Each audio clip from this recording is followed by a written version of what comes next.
Welcome back to the channel, and in this video I'm going to show you how I've connected up an oil pressure and a water temperature gauge external aftermarket on the BMW m47 engine. I'm assuming it's going to be the same for the m57 engine. So this is for the 320 diesel BMW 2003 and many other engines. So I'll go start to finish through how I've done it, where I found the best place to put everything is, what adapters, anything like that I've used. It's all in this video. I've stripped the inlet manifold off the engine again because I decided that I wanted to do a custom dash install and I wanted to have a water temperature gauge and an oil pressure gauge, and it's not that simple. So what I've done is I've removed the stock oil pressure gauge, which sits in this position just on the oil filter housing, which is there. I've got an M12 to, I think it was an eighth inch reducer, which is for the oil pressure gauge. So I'll be putting that into there. Just need to put some paste on it first. Obviously not too much because we still want contact, electrical contact for the earth. What I'm also going to be doing is, this is I think the car's original water temperature. This is the water outlet. I'm going to tap another thread, an 8th thread, into the side of there. I'm going to do that now. So what I've done is I've bought a brand new 8.5mm drill bit and I've bought a brand new tap. I did have some old ones, but I thought let's make sure this goes in okay. I've got an old RS turbo head here, so I've just had a practice. This is a brand new tap and the drill bit there. I've just put a hole through there, and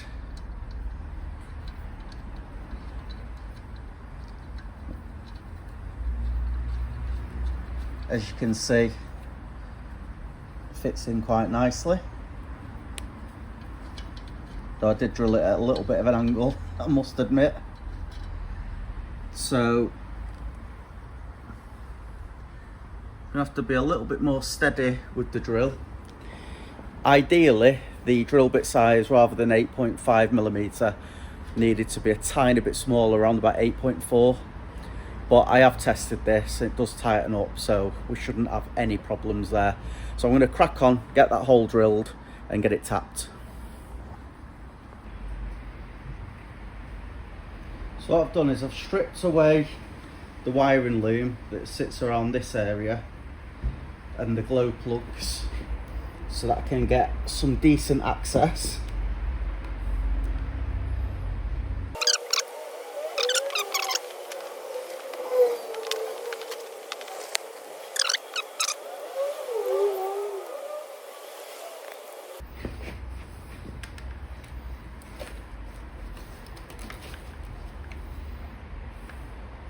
Like I said, I need to have enough meat top and bottom and be away from the threads.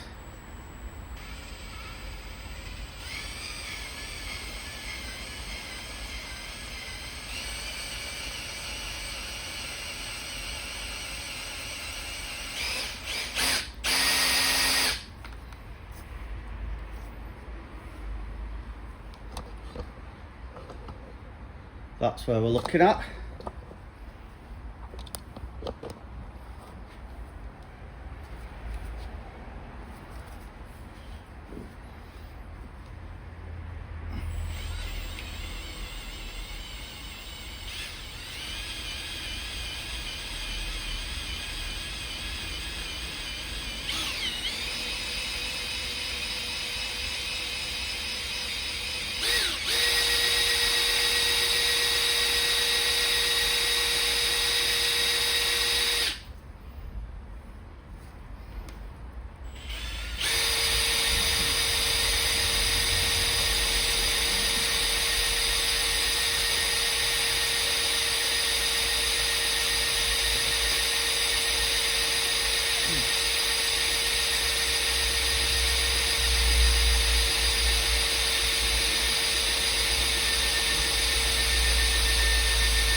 So we've now got the 8.5mm hole drilled through, and just need to get this tap ran through it. Position, it's got loads of meat around it still, and it's as close to the head as I think I could possibly get other than drilling in. I did consider trying to use one of these points. I don't know if they would go into water or oil, but then I thought I might be restricted at the back for space. So the hole's drilled now, and I'll need to tap into the hole. It's not ideal, so we've got the tap, and I've not got enough space for the tool that I use, so this is what I've come up with. So we've got the tap, which is going to go into an adapter, which will then go into a 3/8 extension, which will have one of these on it, which I can't remember what it's called, which will then have this attached. So I'll put that together and I'll show you. Apologies for the angle, and what I've actually done, I'm going to use a spanner to turn the end of this because it was slipping a little bit. So I'll put a bit of cutting oil on here. I don't know if you're supposed to do that, but I'm sure it's not going to do any harm. I'll just see if I can feel it by hand first. I've got one chance at this. And hold it as straight as I can.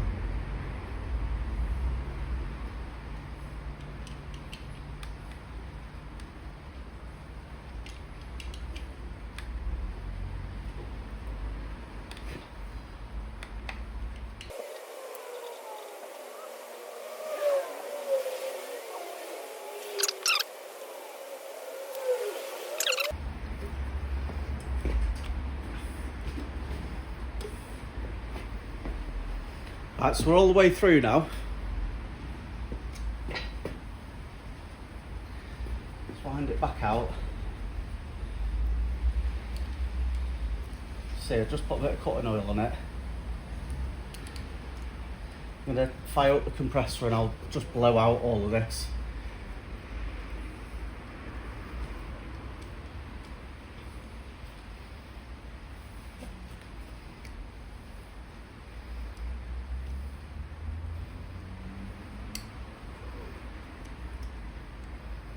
And that's coming out by hand nicely, so hopefully the new one will go in nicely.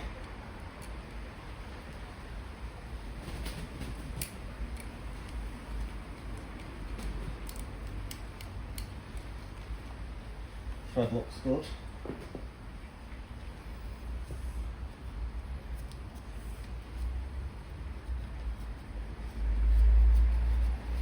I may just grab the file and just give that a little file.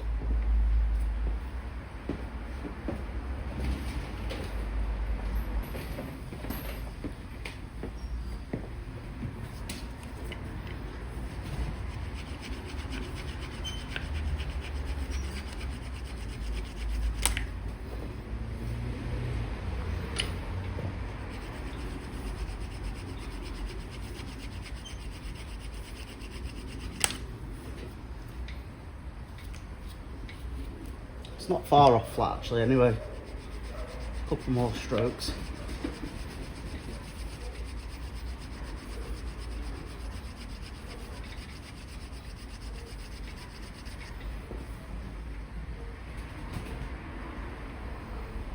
Perfect. So look, so obviously from the inside all nice and clean, and then see on the outside where I've just flattened it down slightly.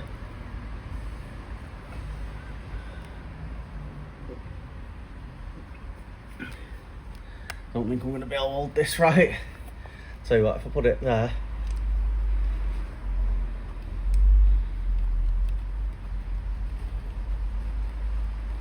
just a little bit of paste on there.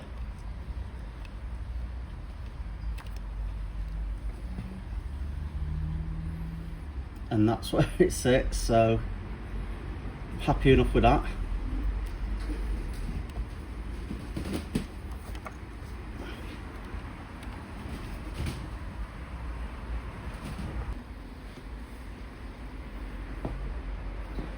in the end I've ended up going for a little bit of PTFE tape just to make sure it's okay.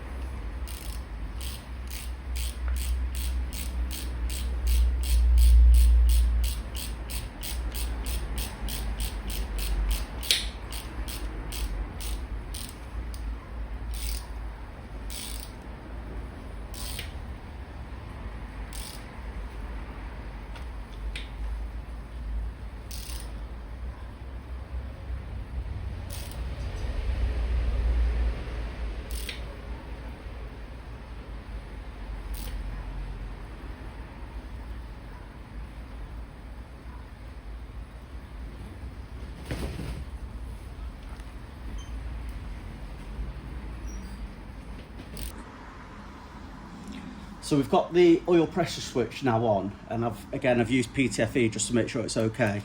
To make sure we've got continuity, obviously because of the PTF tape, I'm just going to do a test. So got the multimeter on continuity, just touch it onto a ground and to the outside. And I don't know if you can hear it beeping, but it's beeping and it's showing no resistance. The fuses in this is what the I think it's 2 ohm, and then if we go on to the output, the resistance is just what the actual pressure switch is, but there's no actual continuity. And I've done the same up on the water, so I don't know if I can show that, but we'll go from the head to the body, got continuity, and to the sender, nothing. So I'm quite satisfied now that they're going to work. So what I need to do now, the plan is I'm going to reuse the pressure switch here. So a bit of diesel spill in there.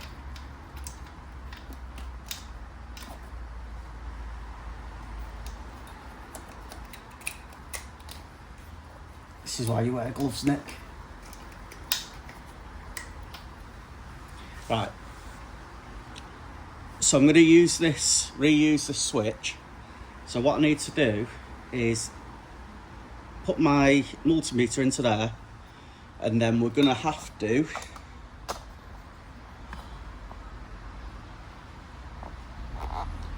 test onto this main ECU plug, because I've spoke to James Young again. I keep mentioning his channel because he's been so helpful on this build, and I'll put his screenshot in again, and I'll try and link him in the description, but I'm not very good at doing stuff like that. He said that it'll run without the original pressure switch because it doesn't need that. So what we'll do, take the pin on there and we'll work our way. I did do it last night, and I think it was somewhere like the 5th pin down. There we go. So that's the wire that we need there. So what I'll do, I'll pin that through. So to the other side, that is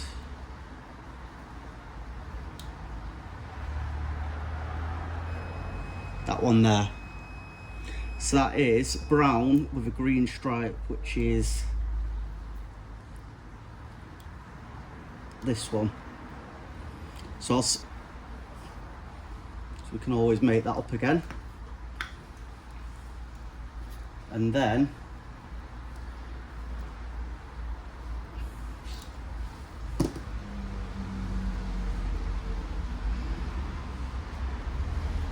just need this back a bit.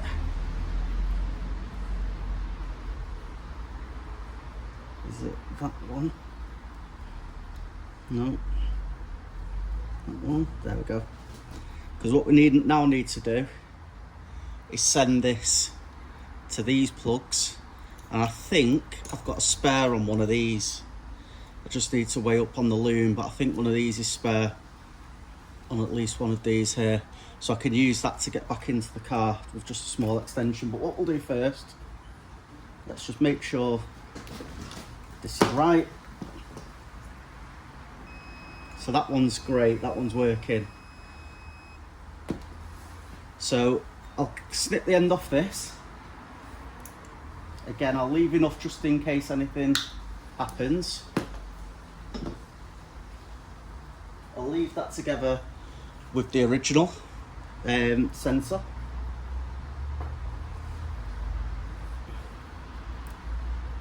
This is in quite poor condition.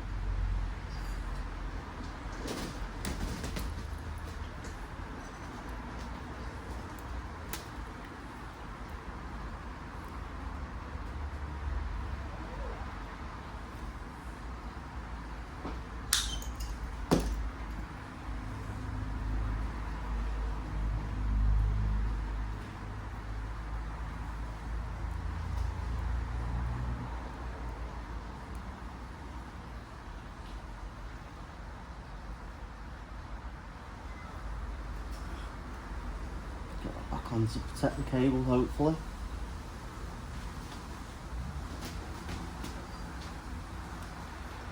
There we go. See, now that it's just got a little bit more strain on than I'd like, so what I'll do is I'll extend it. So it's, what is it? Brown with a green stripe. Fortunately, I haven't got any brown with a green stripe, but this is purple with a green stripe, so it's close enough, and I've got just enough. Took this out the loom to connect up the other end as well.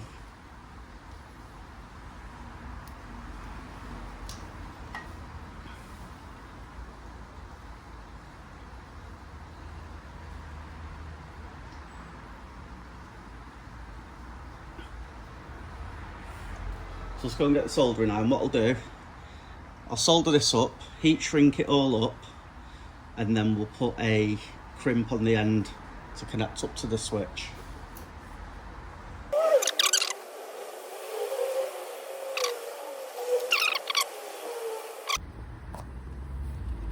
So off camera, just connected this end up, a little bit of heat shrink there. That will need to get loom taped up, which I've actually received now. I'll wait till I get it in the car to decide which cable I can use, but I know either one of them or one of them is redundant. Just carried on a little bit off camera there, and I've managed to get this little bit finished. So what I've done,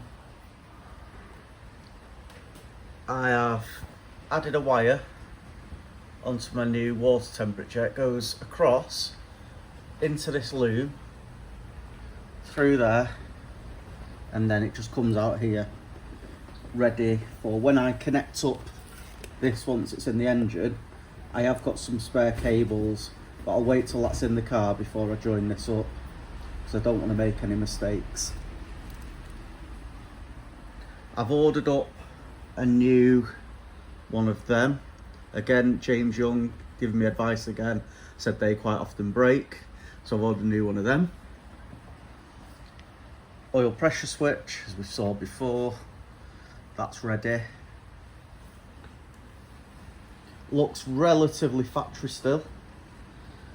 So there's no extra cables running, nothing, everything's hidden.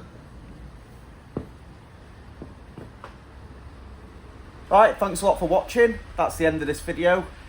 Do ask any questions if you want to. I will answer all questions. There's many more videos coming on the transplant of this into my Mark 5 transit recovery truck, including what's going to be a custom dash, a custom prop shaft, etc, etc. There's loads of things coming.